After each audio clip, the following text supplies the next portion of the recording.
Howdy folks, I am Ruzkiel, and welcome back to Let's Play Danganronpa 2, Goodbye Despair. In the last episode, we finished free time events with no Nekomaru. In this one, more island mode, more talking, more free time events. I don't even know who the hell I'm going to do free time events with. Let's see, we got Byakuya, Nekomaru started. And then after that, we just got a bunch of ladies. Oh, I forgot. So maybe I should, well, I mean, we did start Nekomaru, so let's go. I'm thinking maybe we'll just go ahead and do Nekomaru, and then we can do a couple of the ladies. That sounds fine enough. So, where's Nekomaru? Is he off to the left or is he off to the right? Probably off to the right. I got a bad feeling about this. I would love to see Nekomaru here pretty soon. They've got to be coming up here pretty... Okay, here we go. There's... Finally, damn. Okay, Nekomaru, we're here. We're talking with you. Let's go. Do free time. Yes. And in the meantime, I can take a look at my numbering. It's very promising that you actually want to spend some quality time with me. I totally forgot how this is going to ruin my voice. Well now, that it's decided, let's deepen our friendship. Spend time today talking to Nekomaru about various things. Well, that's about as generic as you can get. So what do we want to give him? According to my list, number 19 is something. What's number 19? Number 19 is a coconut. He doesn't seem like the type who would love a coconut. Why isn't Kazuichi on number 19? God, he was all over them damn coconuts in the first chapter. Whatever. Have a coconut, bro. I have rightfully received your male spirit. Well, coconut is more of a female thing. Bow chicka bow wow. But, I don't want to be giving you my male spirit. If you want, I'll accept you as well. Come on, bring it on! Nekomaru's staring at me and groaning. This is starting to get as weird as Teru's free time events, dude. Don't go to the dark side. We don't need that in stereo with both big and small people. I don't know how to say it, but the way he's looking at me is making me extremely uncomfortable. To be fair, anyone getting stared at by a guy is going to be uncomfortable. What? Hajime, lend me your body. You have your own robot body to go get that. Hey, wait, what? Nekomaru felt me all over my body before I quickly broke free. What the hell? What's going on? Just as I thought. I wasn't wrong. You will become an amazing athlete if you train yourself. Doubtful. You have no idea what my genes have me doing. Good lord, I couldn't run a mile to save my life. You must have been born with a good bone structure. We'll need to change your diet. Bulk up your muscle mass. Wait, hold on. What the hell are you talking about? You're calling me an athlete? But what are you talking about? I'm talking about you, obviously. Huh? I'm a manager, you know. It's my job to help athletes figure out what they want to become. I don't mind which athlete you want to become, but it's wrong for me to decide that for you. Whether or not he decides, he's treating me like an athlete for some reason, but it doesn't matter at all? Let's see. For example, how about that? Using your entire body to fight over a ball? A sport that is truly the manliest of men's sports. I don't really want to think about it, though. Nekomaru was probably talking about... Well, from the description, I'd say rugby. Although, soccer... admittedly, Hajime strikes me as more of a soccer person, but the way Nekomaru was talking, I'd say rugby. Yeah, I don't see Stickman Hinata being much of a rugby player, though. Is it rugby? Ha! You got it right. Bullseye. Rugby was originally a religious service in the Shinto religion. The men would fight over a bundle of rice plant ears in hopes of a rich harvest. It's a holy sport said to have originated when the first bead of sweat fell onto the first rice seed. According to spike books, that is. No way. I don't know anything about rugby, and I've never seen a match in the first place. That doesn't matter at all! Your calm judgment skills, your high degree of mobility. You obviously know the importance of teamwork. You may very well be a natural on the rugby field. Aren't you overestimating me just a bit? Huh? My eyes are never deceived, even if you might be. If you're ever interested, let me know. I'll take care of you anytime. And Nekomaru walked away with a big smile on his face. I'm starting to slur all of my words together. All of them. And I don't drink. Don't take it the wrong way. God, what the last time I had a drink was like... must have been at least a half a dozen years ago. Even if he compliments me, I don't think I'll be any good at rugby. Or do I really have that kind of natural ability? Go find out. My heart is swayed. Is this the work of the ultimate team manager scouting skill? No, he just told you something that sounded nice, and now you convince yourself. Like a ding-dong. You should know better than that. Because I sure as hell do. Never do anything athletic. Because that just, that'll just put on for full display my complete and utter, that'll just put on full display my complete and utter, you know what, fuck it, it don't matter. Skip. And we're back, and this time, I actually know which way to run. Yeah, so, God, man, hopefully my voice can hold out for this. He's gonna be rough. Because I'm already starting to feel it, which makes sense because I really went down. I really went on the fringes for his voice. Anyway, that's really not what's important. Like I said, that's how everyone was doing. Well, heck, by the time it took me to get through that spiel, we're already basically at talking to him. So, coconut, there you go. Right, fairly save your male spirit, I don't really want to give to you. Hey Nekomaru, I gotta be honest with you, I don't really understand, but... No worries, everyone is like that at first. You don't have to be scared. I'm not gonna hurt you. Come on. Lay down over there. Hold on. What are you talking about? I'm talking about it, obviously.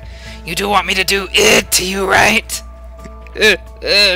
He does it with everyone, doesn't he? No!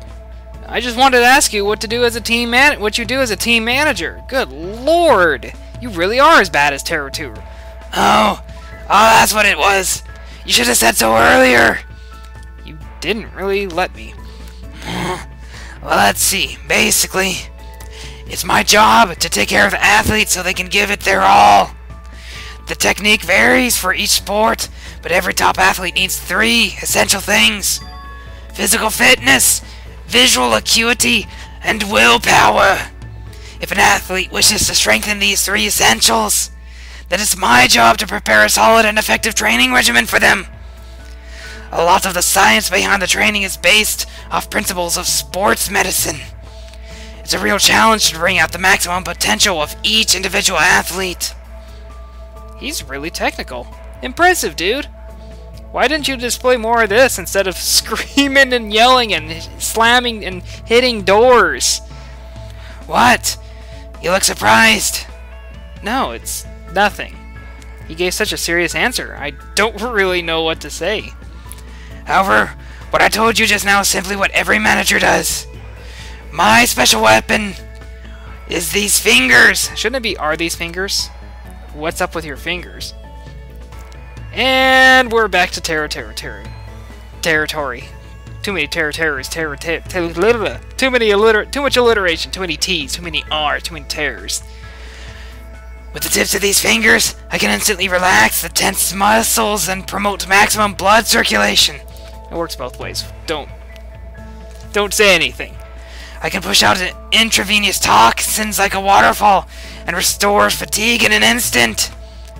As long as they're in my hands, each of my athletes can continue with their training and competitions.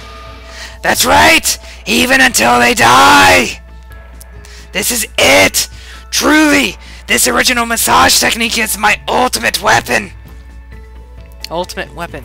So he's referring to it as it in order to censor it?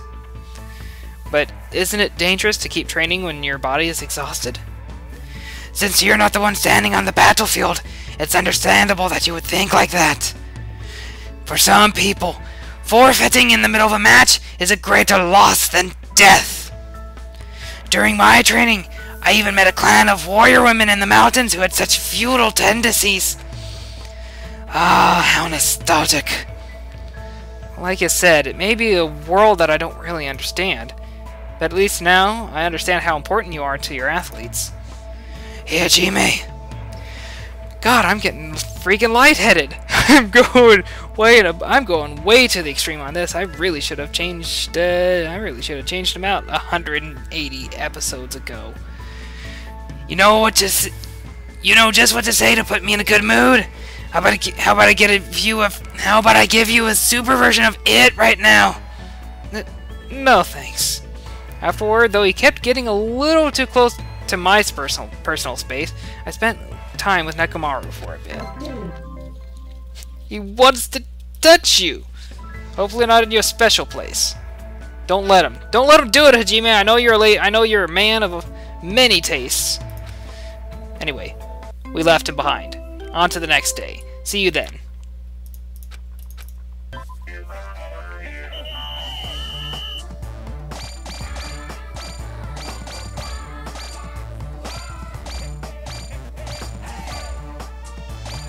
Wouldn't mind some shiny stones.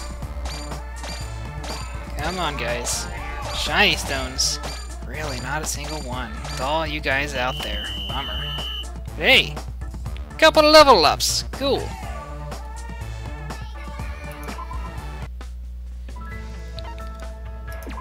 And we are back for the last one of the day. Yeah, well, not my day, your day.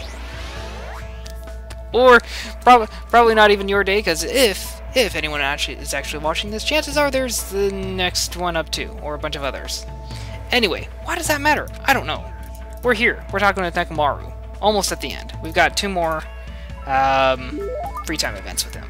So, at the very least, next one we should be able to finish it off. Oh, 19 won't work because I'm down to the 1, so 24 looks good. Fresh bindings. Makes sense he would like that. He's all about sports medicine. He almost looks like he's wearing bandages as it is. Whoa, this is... What do you have this? No. No questions.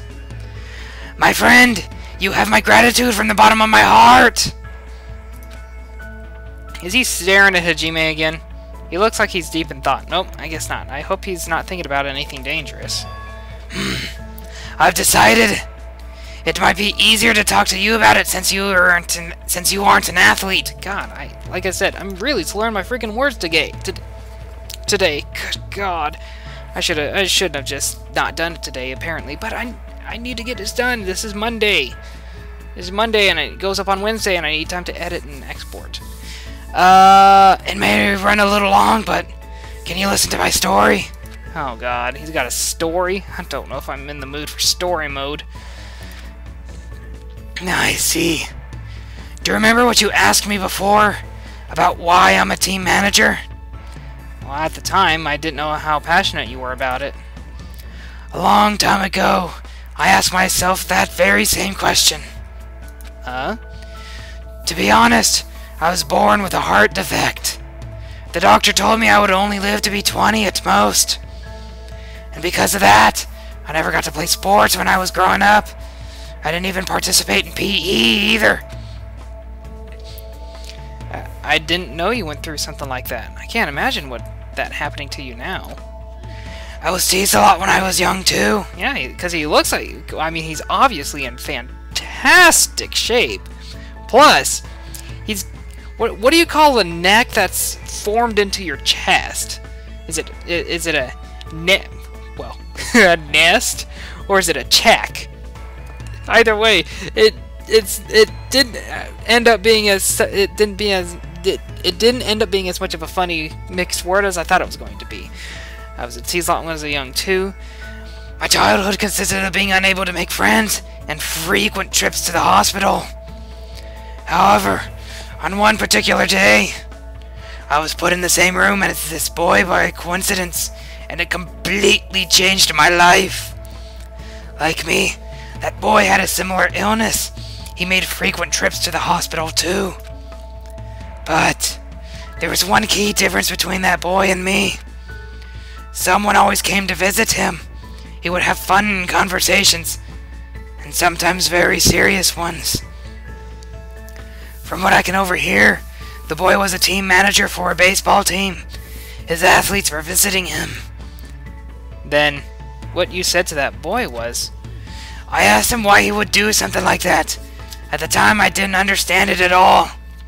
I mean, he couldn't even play baseball with them. But then, he said this to me.